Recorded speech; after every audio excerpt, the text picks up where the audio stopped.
Ibiki wakije? Umeokoka nini? Kubera uzuza mu itorero. Kwa sababu nakuta kanisani. Wakijijwe iki? Umeokoka nini? Amena. Amen. Amena. Amen. Bo, uyu mwaka usuzume niba uri ufite agakiza.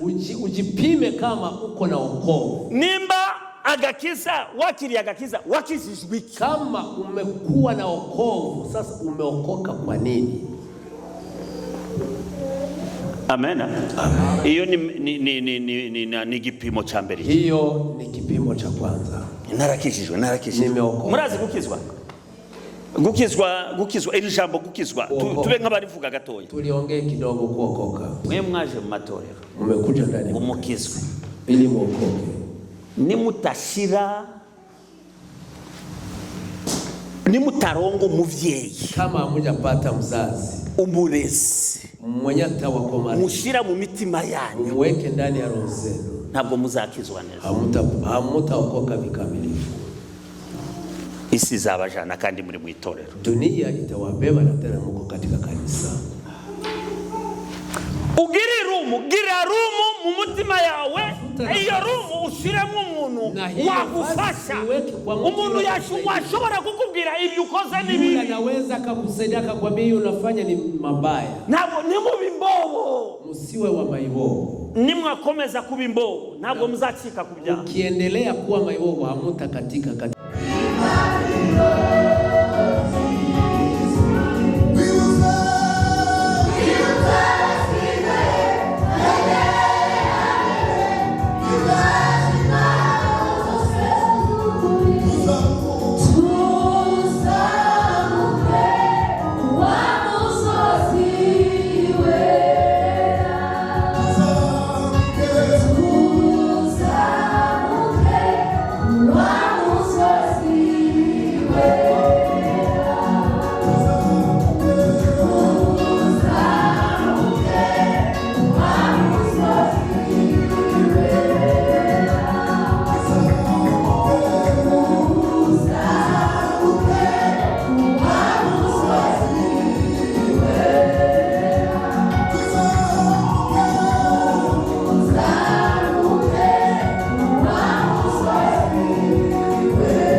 usuzume niba uri ufite agakiza.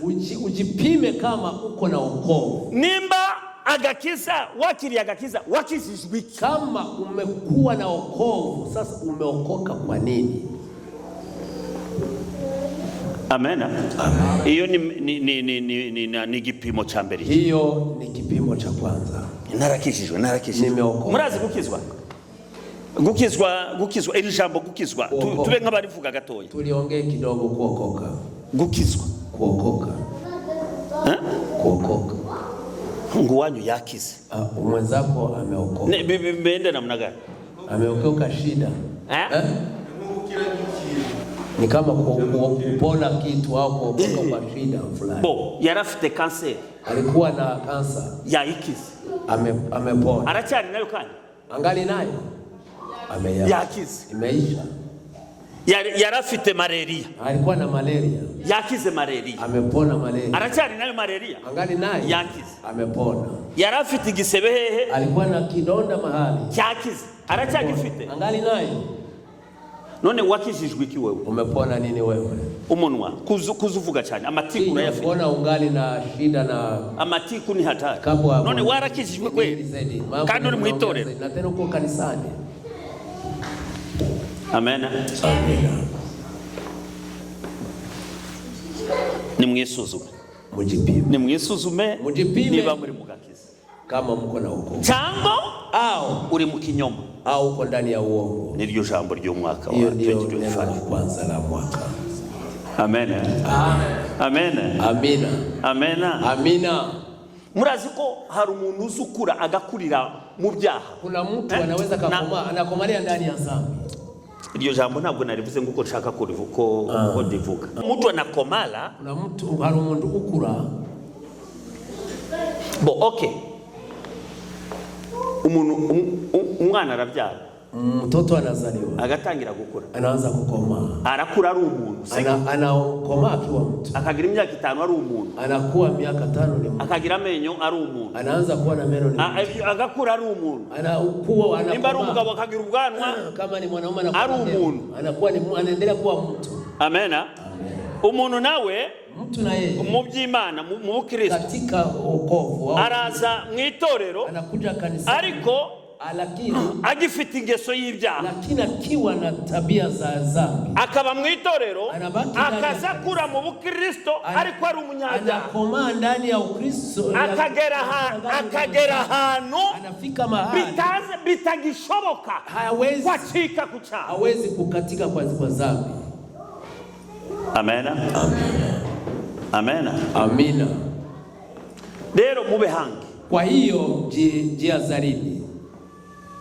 Checkinga irebene ibyaha wakoraga mu 2024. Angalia ile dhambi ulikuwa ukizifanya 2024. Amena. Amina. Hello. Amen. Checking ibyaha wakoraga mu 2024. Angalia ile dhambi ulikuwa ukifanya hii mwaka iliyopita. Ukatike kwa hiyo. Uibireke rwose ubicikeho. Amen. Amen. Irya kabiri. Neno la pili.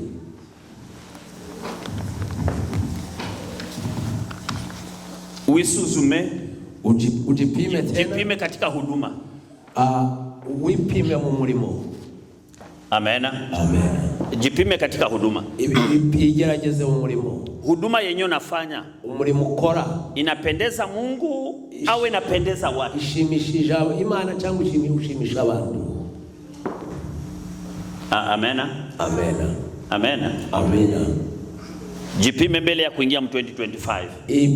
Ipime cyangwa wigerageze wisuzume mbele ko nja muri. Kama ni uimbaji uko naimba. Nimba ari umuririmbyi. Kama ni upasteri. Nimba ari upastor. Au huduma yoyote Mungu alikupa. Umurimo wose Imana yaguhaye.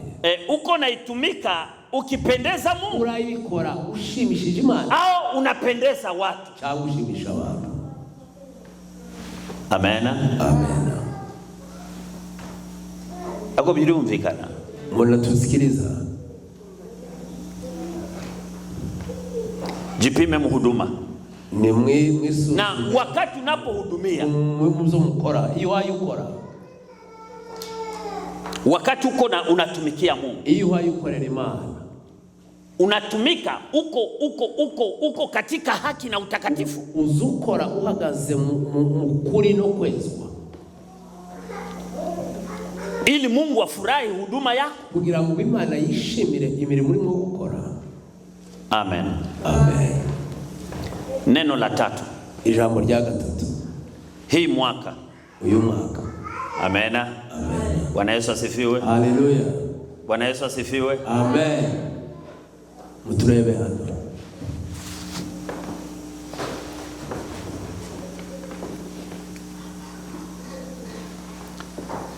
Haleluya. Amena.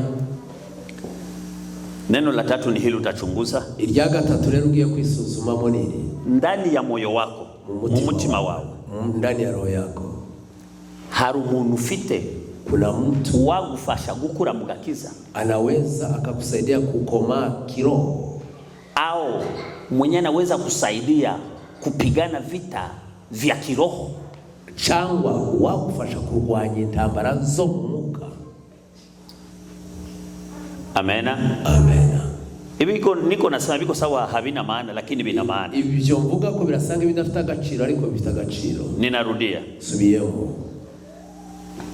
ariko ndio ndavugana n'abantu bashaka kuja mu ijuru.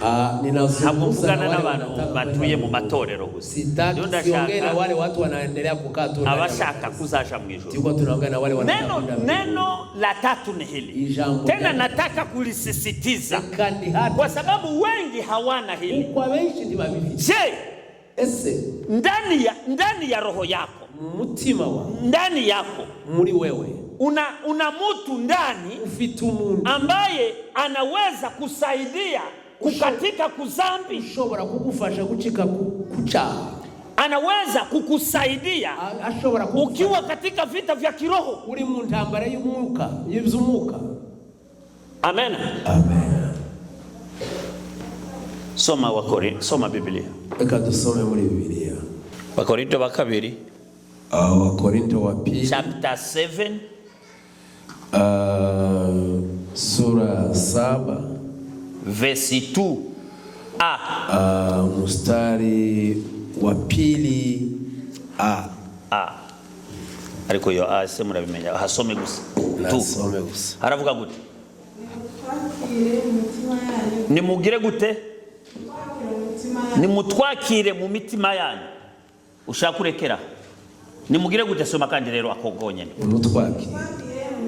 Nimutwakire mu mitima yanyu. Igiswahili kiravuga gute? Ninde ufite igiswahili? Cyangwa icyongereza? Icyongereza, make room for us in your hearts. Make room for us in your heart. Mutwakire mu mitima yanyu. Bwana Yesu asifiwe. Amen. Mureke mbabwire iri jambo. Acha niwaambie neno hili. Ndariganireho neza. Zungumuzie vizuri. Make room, icyongereza cyavuze neza nguko igiswahili kivuga. Uvuga kandi iryo jambo. Make room for us in your heart. In your heart. Make room for us in your heart. Mushire make room. Muri mwe kubwacu cyangwa dushire mu cyumba. Mutubikire icyumba mu mitima yanyu. Icyumba. Tugire icyumba mu mitima yanyu. Tuwe na chumba ndani yenu. Ndani ya mioyo yenu. Mutu nafasi ndani ya roho zenu. Ndani ya roho zenu. Mutupe nafasi. Bwana Yesu asifiwe. Amen. Hari byo ngiye kukubwira. Kuna cyenye nataka kuambia. Uyu mwaka byo kwiriye gusuzuma. Uyu mwana ko yunamye. Huyu mwaka mutajiangalia. Uko na miaka ngapi? 13. Urakuze. Uko mkubwa tayari. Mu bihe turimo urakuze. Wakati kwa leo kwa nyakati uko mkubwa. Satani ntiyatinya kugukoresha. Shetani hawezi kukuogopa. Niyo mpamvu rero nawe ntutinye kumugwanya. Na wewe usiogope kumpiganisha. Kandi ni wamugwanya utumva ijambo ry'Imana. Na tena hawezi kumpiganisha kama unisikie neno la Mungu. Ni wamugwanya bakwigisha indirimbo gusoka ziririmba. Hawezi kumpiganisha kufundisha nyimbo tunakuimba. Ijambo rya nyuma iryo tugiye kurangiriza. Tunataka kuzungumza. Ndakubajije. Nakuuliza. Pima umutima wawe. Angalia roho yako. Nugupima byajambo twavuze usuzuma suzuma mu mutima wawe. Pima roho yako. Hari room ufite? Kuna chumba. Iyo umuntu wakurera mugakiza mwenyewe anaweza kukukomarisha kiroho. Halo.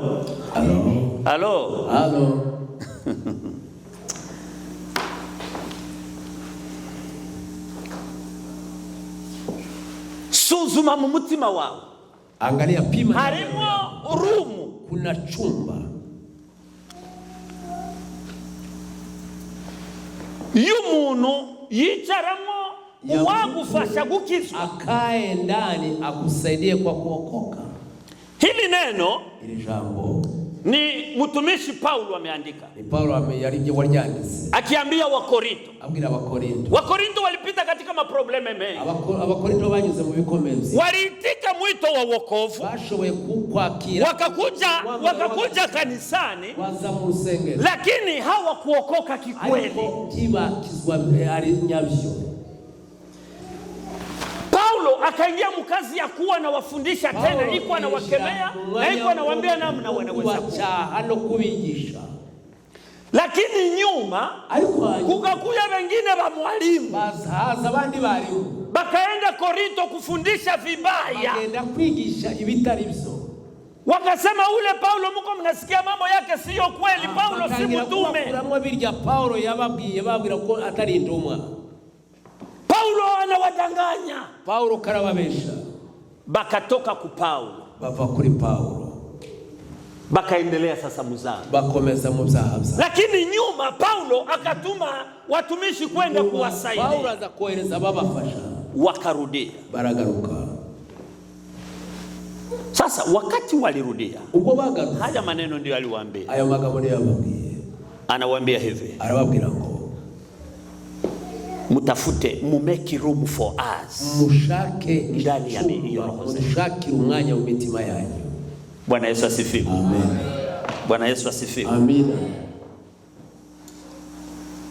Ninawaambia hivi watoto wangu, reka mbabwira uti abana ba, ninawaambia hivi wa Kristo, reka mbabwira uti aba Kristo, kweli mbele za Mungu, imbere y'Imana, kama hauna mtu nimba damu wa kukusaidia ndani ya roho yako, kiroho, mu buryo bw'umwuka, shetani atakudanganya haraka sana. Satani azakubesha cyane. Dunia itakubeba haraka sana. Isi zagutwara vuba.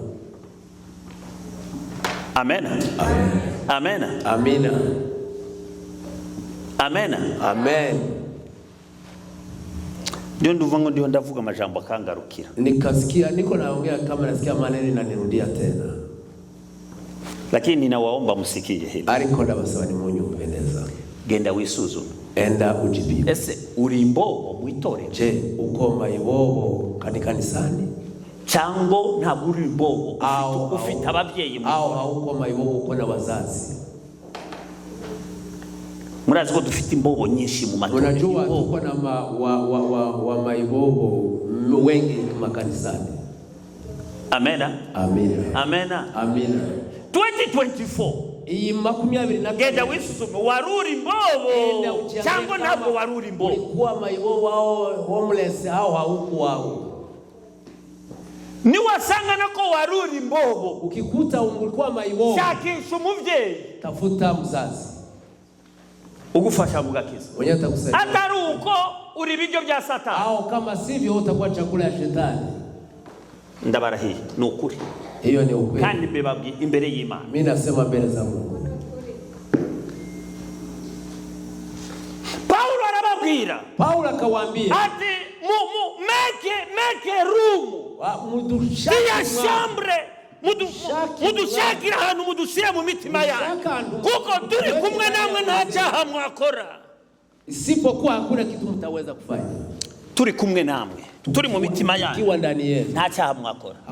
Kandi ibyo ni ukuri. Aba bana turi kumwe, ko muri muratwenga n'ibikira. Mwatweze ko navuze neza cyangwa navuze nabi? Muri mubiki hoya mwambeshe. Tuendelee. Amena. Amina. Amena. Amen. Amena. Amina. Okay, ndagarusa.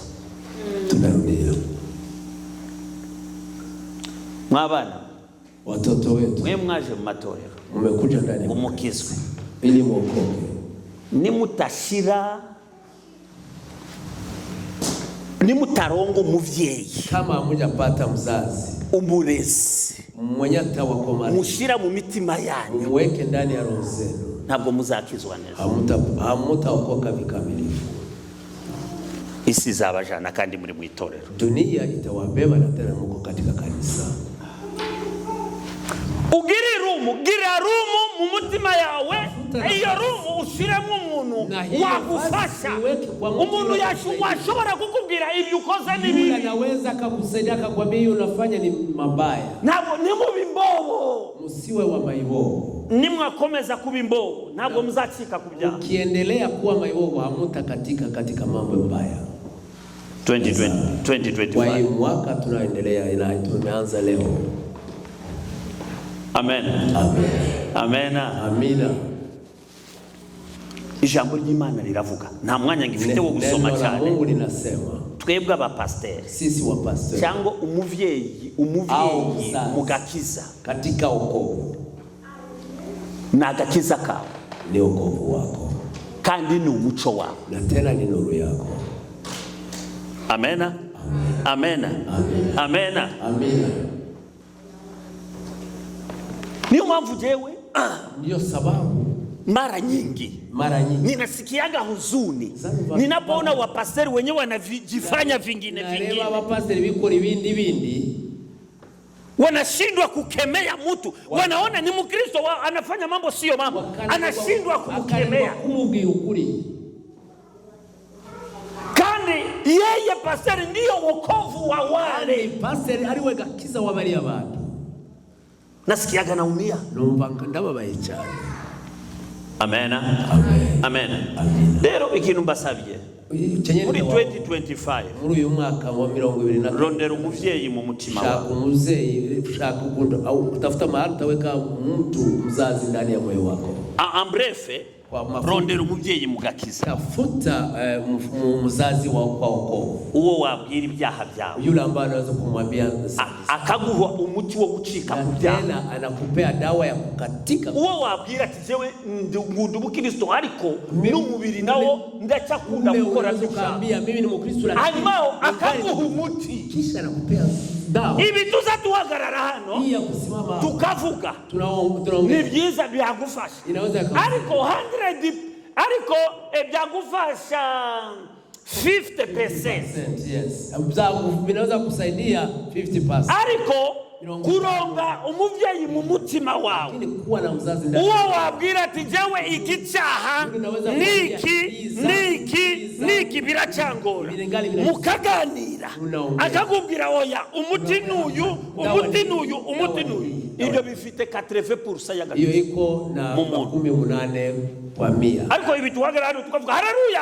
Tunasema haleluya. 50%. Hiyo ni kidogo. Ariko kugira umuvyeyi. Lakini kuwa na mzazi. Uwo wabwira kunanirwa kwawe. Unamwambia udhaifu wako. Uwo wabwira uko intege zawe nke akagucaha yale mabaya na anakukemea. Nawe ukamwemerera kwa gucaha.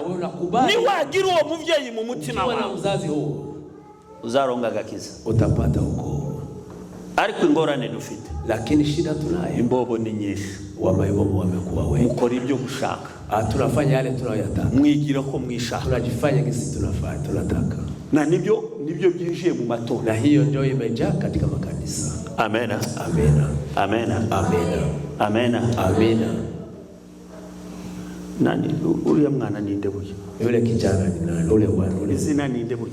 Basulinde hali ya wewe unaitwa nani wewe? Muhire. Amena. Amena. Muhire mu cyumweru cyaci mu cyumweru. Muhire ile wiki naravuze ku mushasi wiwe. Nisema juu ya nywele yake. Esa aracyarifite? Ungali nayo. Nubona kwa saneza. Unaona anafanana vizuri. N'umwana mwiza. Banajifanya bakibiti. Urumva ko paseri yavuze arambaye na neza. Yambaye na neza. Nanje namubonye hano. Na mimi nimemwona hapa. Ngira haleluya mu mutima. Nikasikia haleluya. Katika yambaye neza kandi umushasi ni mwiza. Naho yaza gushaka umukobwa wanje namumu. Kubera navuga ati ndamuha responsable. Navuga ati ndamuha umuntu ufite ubwenge. Mati mishasi meze gutya n'umusazi. Hapana yule ambaye kwa hivi. Amena. Amena. Amina. Kugira umuvyeyi mu mutima wawe. Kuwa na mzazi ndani yako. Ukamwemerera umuhe icyumba muri wewe.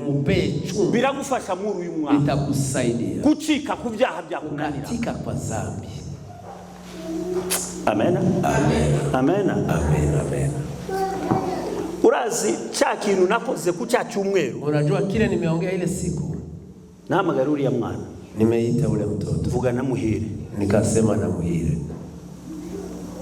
Narabikoze nzi ko bibabaza abandi. Nilijua kama itawaumiza bamwe wamoja. Ariko nabigize bigiranga. Ulifanya makusudi. Nabigize mishaka. Kuko kwa sababu agakiza kanyu. Kwa sababu nta handi kazava. Hakuna mahali kazaturuka muri twebwe. Tutatoka katika. Rero nitwaceceka tuzaba tubaza. Tutakuwa tumewakosea. Amena. Amena. Amina. Kanda umukobwa uzashaka kungoroka azaragenda kumwigiziraho gutya giragenda ule msichana mwenye anataka kunikoroga aende kwa tuzakorogana nawe tutakorogana. Amena. Amina. abakobwa mwikurure ku bakobwa, abahungu bikurure ku bahungu, wasichana mjivurute kwa wasichana, wa vijana mjivurute kwa. Turimo turarondera abakozi, tuko tunawatengeneza, kandi turarondera umugeni wa Kristo, na tena tunatengeneza bibi harusi wa Kristo. Amen. Amina. Amen. Amen. Amina. Amen. Amen. Haleluya. Twebwe sisi ni twebwe agakiza kandi sisi ndio wokovu wetu, kandi ni twebwe muco wacu. Na tena sisi ni nuru. Nitutababwira tusipo muzafa mu byaha, mutakufa ndani ya dhambi.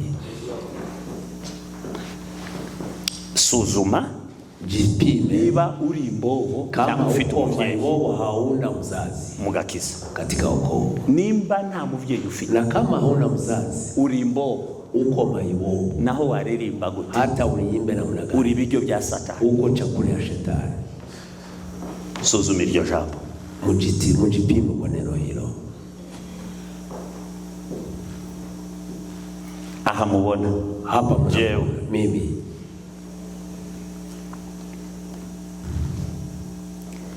natangiye umurimo w'Imana, nimeanza kazi ya Mungu.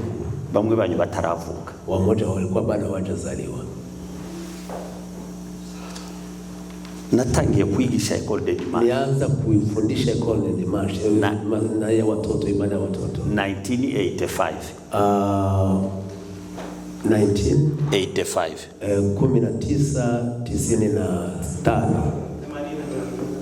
85. Amen. Mwari mutaravuka ba, walikuwa bado wengi wenu hawaja. Basiza amavuta wamenipaka yo kuyobora itorero kuongoza kanisa 1991 muri 91. Abandi bamwe banyu bari bataravuka, wengine wenu walikuwa bado hawajazaliwa. Ariko lakini mfite umurezi, niko na mzazi. Amen. Amina. Mfite umuvyeyi, niko na mzazi mugakiza katika kiroho. Mfite abandeze, niko na wenyewe wamenikomarisha. Amen. Amina. Nubu buri kwezi, hata kila mwezi ngwiriye gutanga $100, naomba kutanga 150 au 100, not kigira 10. Hapana, noherereza umurezi wanje, nikituma kwa yule aliyenikomarisha mimi. Ubu arashaje, uwo kabisa, agiye mu myaka 70, eko na 70, ariko ni garama, lakini akwiriye kuvuga amajambo ku mutwe wawe, akwiriye kuyavuga, anastahili kuongea mambo juu yangu. Nzi umumaro wo kutaba imbobo, ninajua kazi ya kutokuwa maibobo. Amatorero arafuye, makanisa yamekufa, dufite abantu benshi ariko ni imbobo, wengi wamekuwa maibobo. Nukutamenya, ni kutokujua, kandi kuriya bakomeje kuba imbobo, tena vile wanaendelea, na niko bakomeje kuba abanyabyaha cyane mu wanaendelea kuwa wenye dhambi. Nukuvuga ya kusema bari muri demokrasi, weko ndani ya demokrasia. Narababwiye ko demokrasi ni ubutwari bw'amademo, na demokrasia ni uongozi wa mapepo. Amen. Amen. Demokrasi, demokrasi, demo na krasi. Hii demo na mapepo. Krasi ni ubutwari, ni utawala. Demokrasi ni ubutwari bw'amademo, ni utawala wa mapepo. Rero namwe nibyo biri mu matorero y'ubu. Na hiyo ndio yamejanga amatorero baratwagwa n'amademo, na hiyo inaongozwa na mapepo. Kandi cyakumenyesha ibyo, na tena cyenyita mwebwe abana bacu, ntabwo mukemera ko tubacyaha cyangwa tubabwire ibi ni bibi.